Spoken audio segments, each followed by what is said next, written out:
नमस्कार दर्शक बंधु। आज बड़ बो सीरियल आपण मैंने देखा पाइबे सेठी जिते शिवांश माँ कहते रोहिणी तू क्या आगे घर दुख कहानी शुणाऊँ जी आमर सर्वनाश कर जी तो स्वामी आम घर बड़ पुआ को तोठू छड़े नहीं। अरे ये हूँ गोटे साप आपको क्षीर देकी जिते पोषिबू से चोट मारिबा कथा मारिब। आ प्रकृति ही मो परिवार को भांगी देछि आ तू आ सामने लुह गड़ाऊँ आउे से बोऊ कहते मम्मी आराध्या तो नहीं रोनी आज मत कहवाक दे मो मन भर जो कष्ट और जंत्रणा को रखी मत कहवाक दे।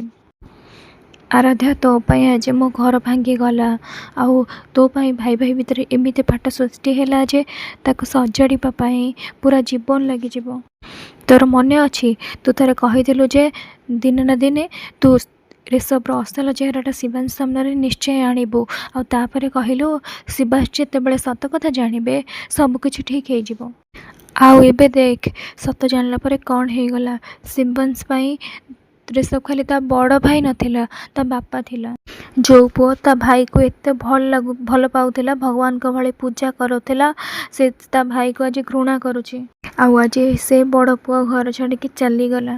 तू खाली शिवांश को सत कथा कहनु आराध्या तू एमती करिकी तो घर को भांगी देलु भाई भाई भीतर थिबा प्रत्येक संपर्क को भांगी कि तू चूरमार करदेलु।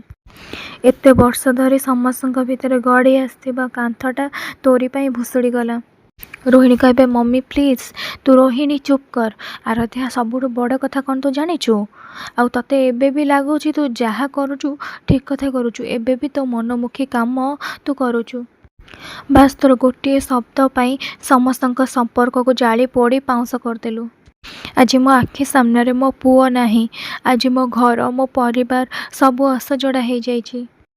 अरे मो पुओ माने परस्पर सहित झगड़ा करुचंती आउ तू एठी तामसा करनी तू एठी चुपचाप छिड़ा हेइछु जेमती तो आखिरे किछि भी हेइनी तू एते स्वार्थपर केमिति हेइ पारुछु आराध्या केमिति हेइ पारलु। एपटे शिवांश ऋषभ को कहे भाई प्लीज भाई मो सहित तो चल घर तोर वेट करछंती।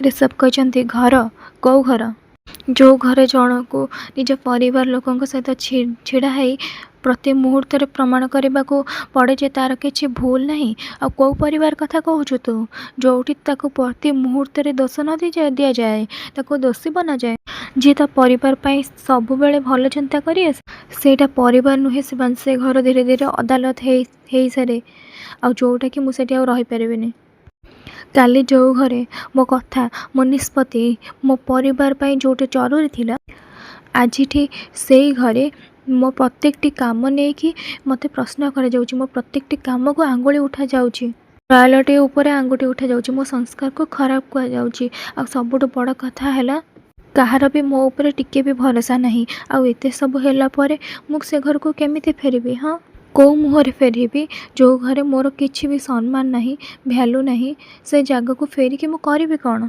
निज घरे मु एते अपमान पाइला परे सेमानक आखिरे मु केमिति आखि मिसेबी।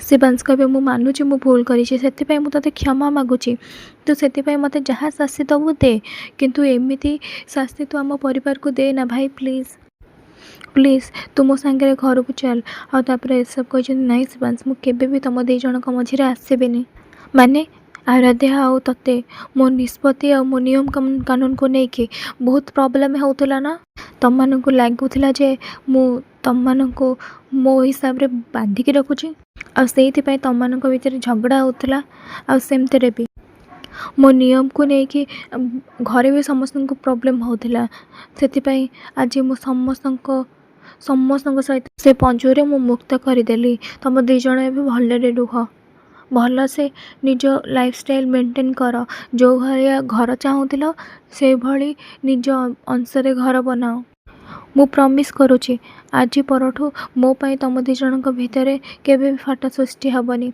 शिवांश कहे भाई तू एमती कहनी प्लीज। ऋषभ कहे बस किछि दिन पाई मो रोहिणी आ समस्त को संभाली नब जो पर्यंत मते କେଉଁଠି ଜବ୍ ନ ମିଳିଛି କି ରହିବା ପାଇଁ ଘର ନ ମିଳିଛି ସେତିକି ଦିନ ପର୍ଯ୍ୟନ୍ତ ତୁମେ ଟିକେ ସେମାନଙ୍କ ଯତ୍ନ ନେଉଥିବ। ତାପରେ ସେ 2 ଜଣଙ୍କୁ ମୋ ପାଖକୁ ମୁଁ ନେଇ ଆସିବି। ଶିବାଂଶ କହିବେ ଭାଇ ତୁ ଆମ ସମସ୍ତଙ୍କଠୁ ଦୂରେଇକି କେମିତି ରହିପାରିବୁ? ଯେଉଁ ଘରେ ମୋତେ କେହି ଜରୁରୀ ବୋଲି ଭାବୁନାହାନ୍ତି, ଯେଉଁ ଘରେ ମୋତେ ଇମ୍ପୋର୍ଟାଣ୍ଟ ବୋଲି ଭାବୁନାହାନ୍ତି, ସେଠି ରହିବାର ଜିଦ୍ ଧରିକି ବସିଲେ ତାକୁ ଭଲ ପାଇବା କୁହନ୍ତିନି ଶିବାଂଶ। ବେଳେବେଳେ ନିଜ ଲୋକକୁ ସ୍ୱାଧୀନତା ଦେବାକୁ ହେଲେ ସେମାନଙ୍କଠୁ ନିଜକୁ ଦୂରେଇବାକୁ ପଡ଼େ। ତା ଛଡ଼ା ତୁ ଯଦି କହିବୁ ମୁଁ ତୋତେ ତୋ କଥା ମାନିବିନି, କାହିଁକିନା ମୁଁ ନିଷ୍ପତ୍ତି ନେଇସାରିଛି, ସେ ଘରକୁ ମୁଁ ଆଉ କେବେ ବି ଫେରିବିନି। ଆରାଧ୍ୟା କହିବେ ସ୍ୱାର୍ଥପର ମୁଁ, ହେଲେ ଆପଣମାନେ ମୋତେ ଧୋକା ଦେଇକି ଶିବଶଙ୍କର ଦୋକାନର ସାଇନ୍ କରେଇ ନେଇଥିଲେ। କାହିଁକି ମମି, କାହିଁକି ମୋତେ ଏତେ ବଡ଼ ଆପଣ ଧୋକା ଦେଲେ? କାହିଁକି? ମୋ ପରିବାରର ଗୋଟିଏ ହିଁ ରୋଜଗାର ପନ୍ଥା ଥିଲା ଶିବଶଙ୍କର ଦୋକାନ, ଯାହା ସହ ମୋ ଜେଜେମାଙ୍କର ସାରା ଜୀବନ ଯୋଡ଼ି ହେଇକି ଅଛି। ମୋତେ ମୋ ଦୋକାନକୁ ବଞ୍ଚେଇବାର ଥିଲା, ମୋ ପରିବାରର ଶେଷ ସ୍ମୃତିକୁ ସାଇତି ରଖିବାର ଥିଲା। ଆଉ ତାପରେ ତାଙ୍କ ଶାଶୁ କିଛି କହିନାହାନ୍ତି।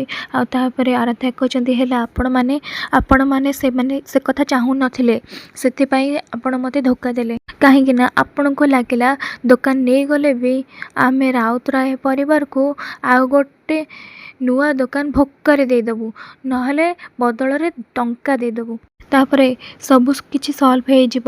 କ'ଣ ମମି ମୁଁ ଠିକ୍ କଥା କହିଲି ନା? ତାପରେ ସେଠି ଶିବାଂଶଙ୍କ ମାଆ କହିଛନ୍ତି ତ ଆମେ କ'ଣ କରିଥାନ୍ତୁ? ଆରେ ଦୋକାନ ବଦଳରେ ଆଉ ଗୋଟେ ଦୋକାନ ଦେଇଥାନ୍ତୁ, ନହେଲେ ଟଙ୍କା ଦେଇଥାନ୍ତୁ। ତୋ ଘର ତୋ ପରିବାରକୁ ଚଳିବା ପାଇଁ ରୋଜଗାର କରିବା ପାଇଁ ନୂଆ ବାଟ ଦେଇଥାନ୍ତୁ। ହେଲେ ତୁ ଆମ ମନ କଥା ବୁଝିପାରିଲୁନି। ତୁ ଜାଣିଛୁ ତୋ ପାଇଁ ରେଜବକୁ କେତେ କଷ୍ଟ ସହିବାକୁ ପଡ଼ିଛି, କେତେ ଥର ସେ ସବୁ ସମ୍ଭାଳିଛି, କେତେ ଥର ତା କାନ୍ଧରେ ସେ ଘରର ବୋଝ ଉଠିବାକୁ ଚେଷ୍ଟା କରିଛି। ହେଲେ ତତେ ସବୁବେଳେ ସେ ଦୋକାନ ଦେଖାହେଲା। ଆଜି ତୋ ପାଇଁ କାହା ପାଇଁ ଚିନ୍ତା ଅଛି? ତୋର ସେ ଦୋକାନ ପାଇଁ ଚିନ୍ତା ଅଛି, ତୋ ପରିବାର ପାଇଁ ଚିନ୍ତା ଅଛି। ହେଲେ ମୋ ପୁଅ ରେଶବ କଥା କିଏ ଭାବିବ?